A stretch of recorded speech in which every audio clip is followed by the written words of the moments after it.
ओम शांति। आज 11 फरवरी 2025 के महावाक्यों के मनन चिंतन में प्यारे मीठे बाप दादा ने कहा, मीठे बच्चे, तुम्हें भगवान पढ़ाते हैं, बाबा हमें ज्ञान सिखाते हैं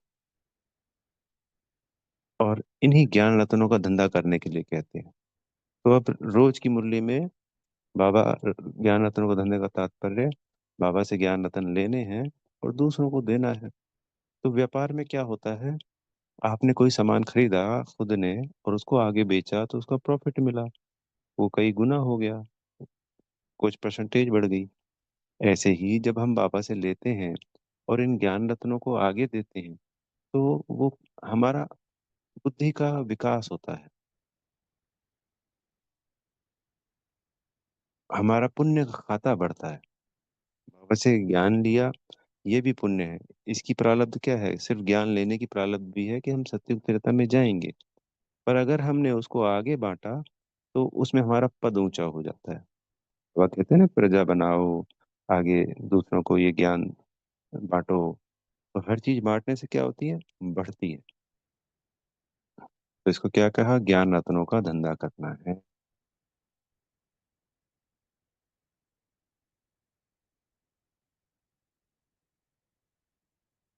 तो जितना प्रेम से हम बांटेंगे उतना ही बढ़ता जाएगा। तो बाबा ने कहा ये भक्ति नहीं है, ये ज्ञान है, दो अलग अलग चीजें। इसलिए बाबा रोज हमें भक्ति पे भी समझाते हैं। उसके अनेकों अनेक कारण हैं कि एक तो हमारी खुद की, बच्चे रोज नए जुड़ते हैं, उनकी भक्ति छूटे अपने आप ही। किसी को कहना नहीं है हमको कि आप भक्ति छोड़ दो, ये हमेशा रॉन्ग है बिल्कुल भी। हमें सिर्फ ज्ञान की पॉइंट उनको समझानी है।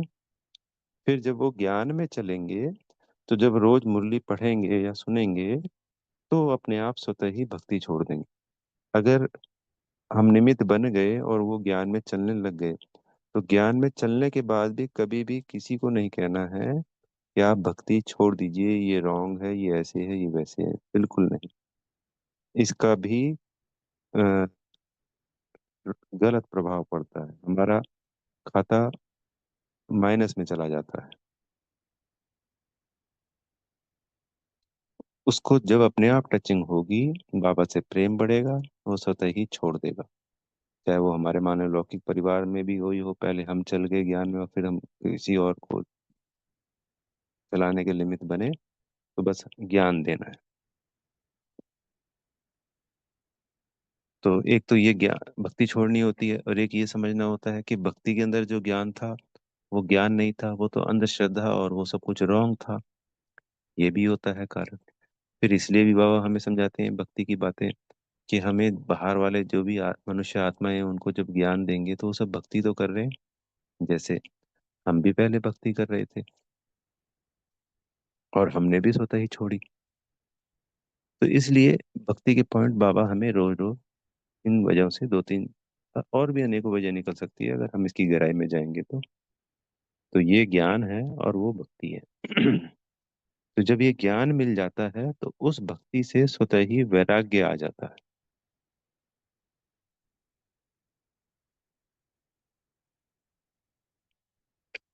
फिर आज के प्रश्न उत्तर में था कि ऐसी कौन सी वंडरफुल है ड्रामा की नूंद है जिसको भगवान की लीला समझते हैं। तो वो है साक्षात्कार की। तो जो जिस जिस भावना से जिस भी देवी देवता की पूजा करता है और उनको साक्षात्कार होता है, तो वो ये कह सोचते हैं कि वो भगवान जी ने उनको साक्षात्कार करा दिया। फिर बाबा क्या कह रहे हैं कि ये मैं नहीं कराता हूँ, ये ड्रामा में नूंद है। और इसके लिए वो भगवान की बड़ाई करते हैं। पर ये तो बड़ाई कर दी एक तो, पर उसके बाद कण कण में सर्वव्यापी में कहकर उनकी गलानी कर दी। ये गलानी हमारे लिए, एक तो हमने अपवित्रता को अपना लिया द्वापर कलयुग में, और दूसरा रही सही कसर, भक्ति को भी हमने अशुद्ध कर दिया, तमो प्रधान बना दिया। द्वापर में सतो प्रधान भक्ति होती है तो बुद्धि भी सद्बुद्धि बनी रहती है।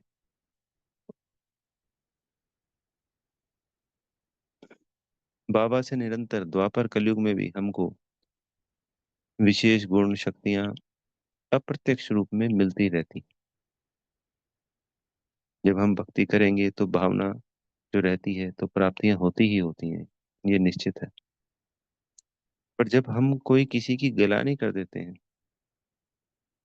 तो वो जो प्राप्तियां होनी हो रही होती है सामने वाले से, वो अपने आप ऑटोमेटिकली रुक जाती।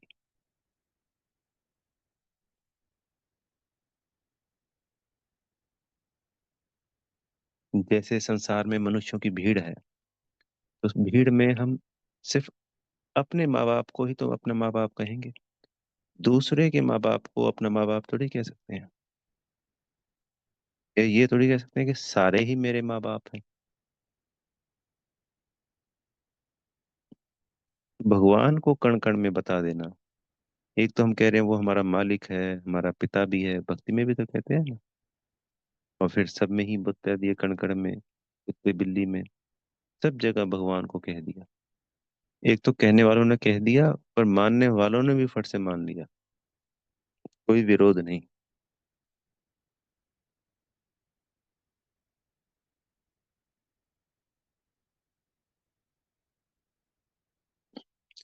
तो इससे हम आत्माएं तमो से तमो प्रधान हो गई।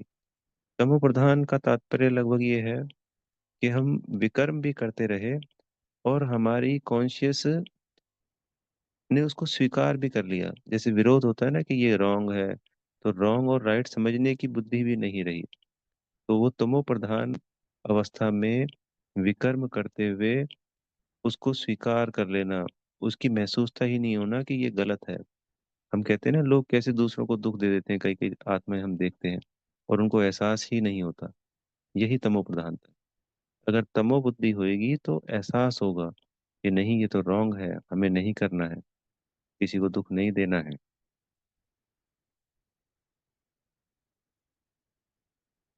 रजोगुणी बुद्धि होगी तो ये होगा एहसास कि हमें इसका प्रायश्चित करना है, ये तो गलत हो गया है। और हमेशा कोशिश रहेगी कि कोई भी ऐसा गलत कर्म हो ही ना। तो इस वजह से जब हमने भगवान की गलानी की तो हमारी बुद्धि ने विकर्म ज्यादा करने शुरू कर दिए, क्योंकि हमें भगवान से रिसीविंग होना ही बंद हो गई।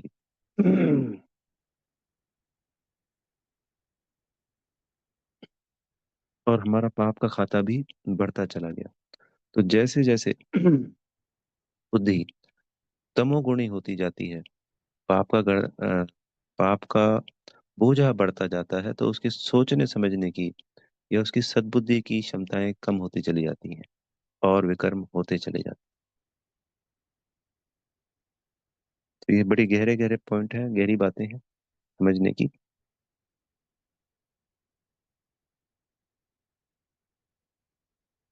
ये सिर्फ स्वयं के समझने के लिए है,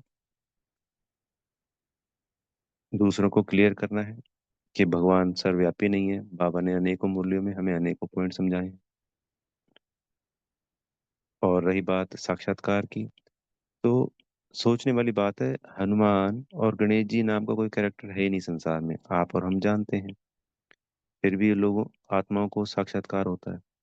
तो जब झूठ को हजारों बार कहा जाता है तो वो अपने आप में सत्य बन जाता है। जैसे भक्ति के अंदर जो ज्ञान दिया हुआ है भक्ति को लेकर, तो हर एक पॉइंट एक दूसरे का विरोधाभास है। नदी के दो किनारों को मिला दिया है भक्ति के अंदर। विरोधाभास यानी एक तरफ कह दिया कि भगवान तो नाम रूप से न्यारा है, और दूसरी तरफ कह दिया वो कण कण में है। जो चीज एग्जिस्ट ही नहीं करती, पहली बात तो वही रॉन्ग है कि नाम रूप से न्यारा है। शिव बाबा, उनको आज बाबा ने मुरली में ये भी क्लियर किया कि मेरा तो नाम भी है, रूप भी है, काल भी है, देश भी है। तो हम सबको पता है, शिव उनका नाम है, बिंदी, ज्योति बिंदी, कल्याणकारी बिंदी उनका स्वरूप है, देश परम धाम के रहने वाले हैं, काल पुरुषोत्तम संगम युग पर आके सेवाएं करते हैं, हम आत्माओं को कौड़ी से हीरा बनाते हैं, पति से पावन बनाते हैं।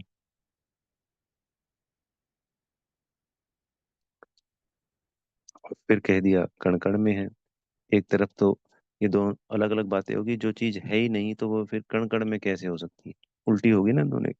तो ऐसी अनेकों अनेक बातें हैं भक्ति के अंदर, जो एक दूसरे की उल्टी बातें हैं, विरोधाभास वाली बातें हैं, और दोनों ही राइट बता दी। तो ऐसे कैसे हो सकता है?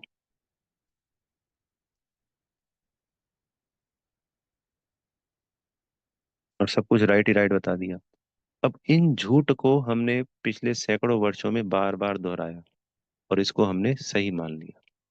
इसी तरीके से जब भक्ति कर रहे होते हैं, तो जिस चीज की हम कल्पना करते हैं बार बार बार बार बार बार, और उसके पीछे हमारी जो भावना है वो बड़ी शक्तिशाली हो जाती है, तो उसका साक्षात्कार हो जाता है, वो हमें दिखाई देने लगती है।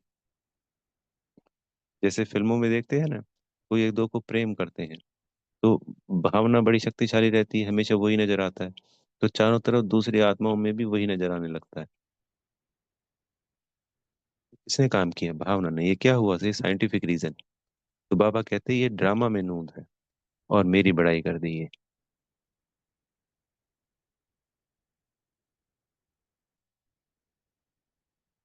फिर बाबा ने कहा आज झुलाने की बात करी बाबा ने, कि श्री कृष्ण को ना बहुत प्रेम करते हैं सभी। अगर हम कहेंगे देवताओं में सबसे ज्यादा प्रेम किसको करते हैं, तो श्री कृष्ण को ही प्रेम किया जाता है। माताएं बहनें सबसे ज्यादा श्री कृष्ण को ही चाहती हैं, बच्चे के रूप में भी, पति के रूप में भी। झूला भी झुलाती हैं। बाबा ने कहा, तो बाबा ने कहा मुझे झूला कैसे झुलाओगे? तो बाबा को हम कहेंगे कि बाबा हम परम धाम में अपने दिल में आपको बिठा के झूला झुलाएंगे। बाबा भी निराकार और हम बच्चे भी निराकार, तो निराकार ही तो निराकार को झूला झुला सकता है। तो जब हम बाबा को अपना बच्चा बनाते हैं, तो अपने दिल की गोद में बिठाना है बाबा को, और झूला झुलाएंगे।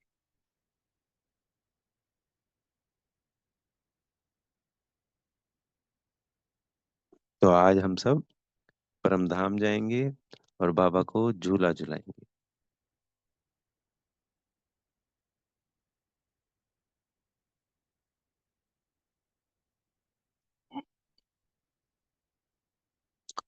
फिर बाबा ने आज क्लियर किया कि श्री कृष्ण के मुख में विश्व का गोला रूपी माखन दिखाते हैं। तो इसके पीछे क्या है? तो ये संसार की आत्माएं, मनुष्य आत्माएं लड़ाई करती हैं, झगड़ा करती हैं विश्व पे अपना राज्य स्थापित करने के लिए। पिछले सैकड़ों सालों में अनेकों अनेक ऐसे आत्माएं आई या राजाएं हुए जिन्होंने कोशिश करी। और पहला प्रथम विश्व युद्ध, दूसरा विश्व युद्ध भी इसी पे हुआ, और तीसरा भी इसी बात पे होगा। पर ये विश्व का गोला मक्खन के रूप में श्री कृष्ण के पास आ जाएगा, हमारे पास आ जाएगा। हम आत्माएं बच्चे बाबा की श्रीमत पे चल, डबल अहिंसक बन, इस विश्व की राजाई ले लेते हैं। और पिछले 2500 वर्षों में अनेकों अनेक आत्माओं ने हिंसा के द्वारा इस विश्व की राजाई को लेने की कोशिश करी, और सदा ही असफल रहे। ये दो विपरीत बातें हैं। कहाँ डबल अहिंसक बन के राजाई मिल जाती है, और कहाँ हिंसा से राजाई लेने की कोशिश करते हैं और कभी भी कोई प्राप्ति नहीं होती।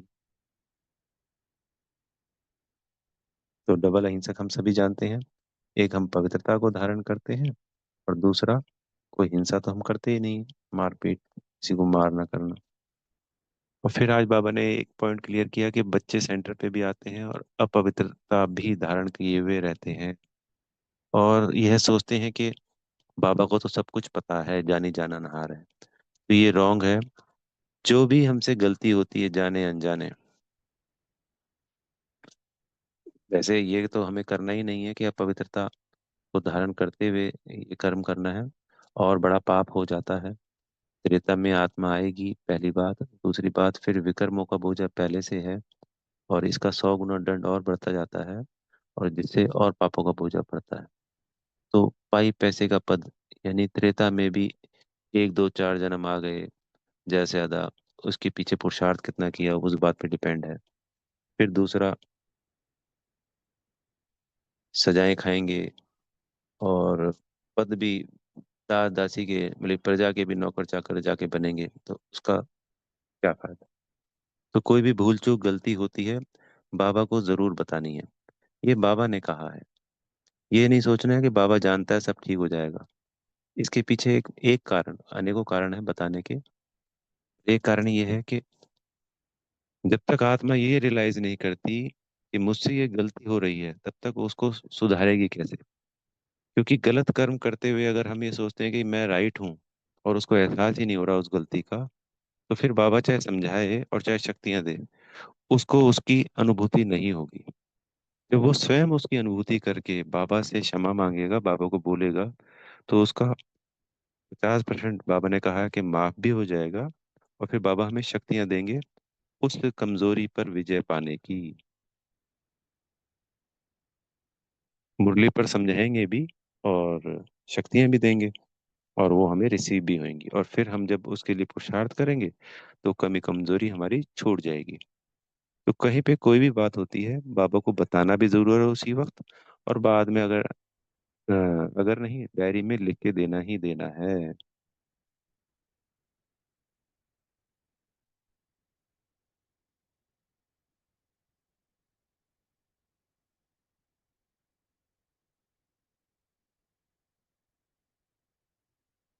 बाबा ने एक और पॉइंट कहा, जैसे हम इस पूरे कल्प वृक्ष के झाड़ की जड़ें हैं हम, ब्रह्मा कुमार ब्रह्मा कुमारी ये बच्चे। देवी देवता धर्म और क्षत्रिय धर्म तना हो गया। ऐसे ही ये सारा खेल सिर्फ और सिर्फ भारत पर है। भारत से ही विश्व में अनेकों देश बनते हैं, और फिर भारत से ही ये पूरा विश्व परिवर्तन होके एक देश बन जाता है। भारत ही पावन था, और कोई संसार में पावन स्थल है ही नहीं, सिर्फ भारत ही है। और भारत ही सबसे ज्यादा पतित बनता है, सबसे ज्यादा तमो प्रधान बनते हैं। बाबा ने अनेकों मुरलियों में कहा है कि हम भारतवासी सबसे ज्यादा तमो प्रधान बुद्धि बनते हैं। उसका कारण हमने, क्योंकि हमारे द्वारा ही भगवान की गलानी होती है।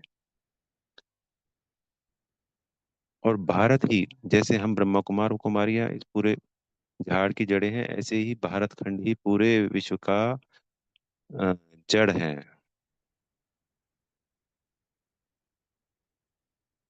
तो ये सारी कहानी सिर्फ और सिर्फ भारत पर आधारित है। तभी भारत को ही प्राचीन देश कहा जाता है। भारत का ही प्राचीन राजयोग सीखा जाता है। पूरे विश्व का फोकस भी आप गौर कीजिएगा, गरीबी थी तब भी भारत पे फोकस था, जब भारत अमीर था तब भी भारत पे ही फोकस था। आज भी सारे दुनिया भारत की तरफ ही देखती है, क्योंकि सब कोई अपने माँ बाप की तरफ देखते हैं। तो जैसे गीता सब शास्त्रों की माँ बाप है, ऐसे भारत भी खंड सभी खंडों का माई बाप है। तभी भारत को माँ कहते हैं, भारत माता। और किसी खंड को भारत माता, मतलब उस खंड को माता नहीं कहा जाता। और इसका मालिकानी पिता वो शिव बाबा हो गए।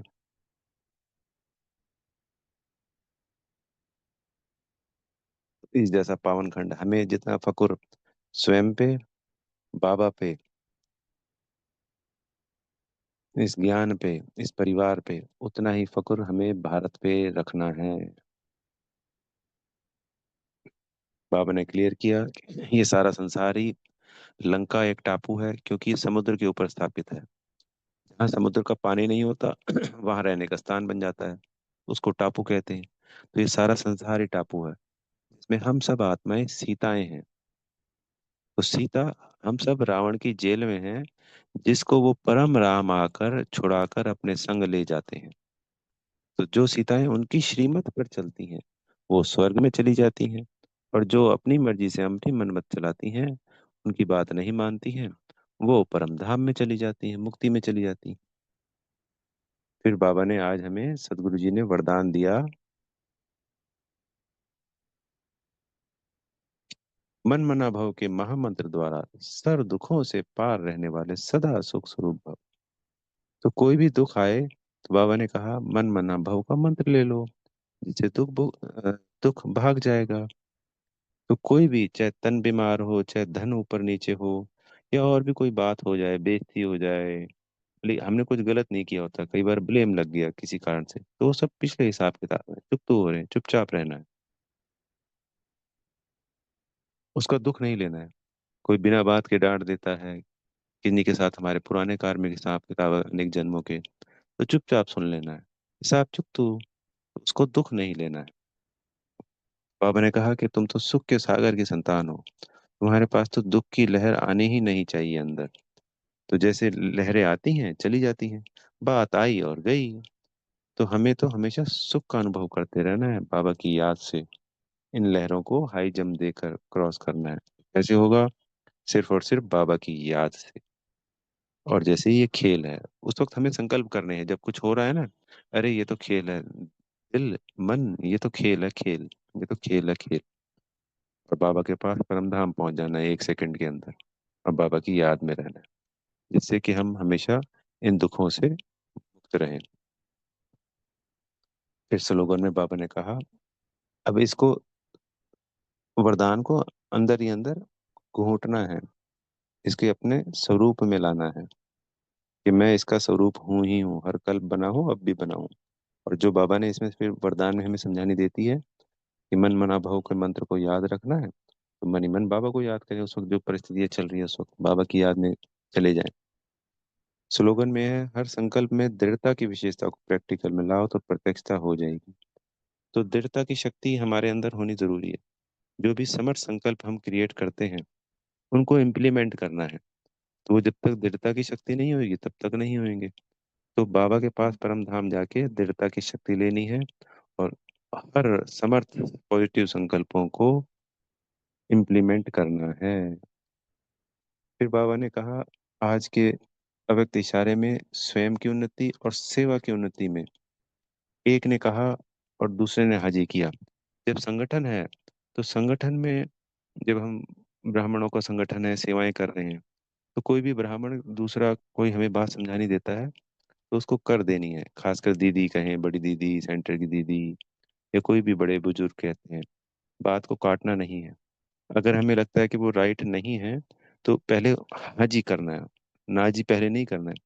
हाँ जी करके फिर अपनी बात को कह देना है कि इसको ऐसे करें जी। वो कहे हाँ जी कर लो जी, तो कर दिया। अगर वो कहे नहीं जी, जैसे उन्होंने कहा वैसे ही करना है, तो वैसे करना है जी। इससे संगठन में एकता आती है, और फिर हमारा पुण्य का खाता बढ़ता है, क्योंकि हमने दूसरे की भावना को नहीं ठेस पहुंचाई। तो बाबा भी खुश, क्योंकि बच्चे संगठन में हैं और हमने दूसरे के साथ हाँ जी का पाठ बढ़ाया। ये सोचना है, ये बाबा बाप दादा कह रहे हैं, ये सोचना है फिर दिल से। फिर जो रिजल्ट आएगी, जैसा उन्होंने कहा है, उसका कोई भी रिजल्ट आए, वो फिर बाबा जाने और वो जाने, हमने तो उन्हीं के कहने पे उसी के अनुसार किया है, तो अपने संकल्प नहीं चलाने। तो बाबा ने इसमें कहा कि जैसे दादियों की एकता और दृढ़ता का संगठन पक्का था, ऐसे ही हमें भी हाजी का पाठ पढ़कर इस संगठन की एकता को मजबूत बनाना है। अच्छा। ओम शांति। बेहद का धन्यवाद मेरे प्यारे मीठे माता पिता बाप दादाजी का, आप सभी आत्मा भाइयों का। और दिल से बेहद की शुभकामनाएं कि मन मना भर के महामंत्र के द्वारा सदा उड़ती कला में हैं, सदा सुख स्वरूप आत्मा बन गए हैं। ओम शांति।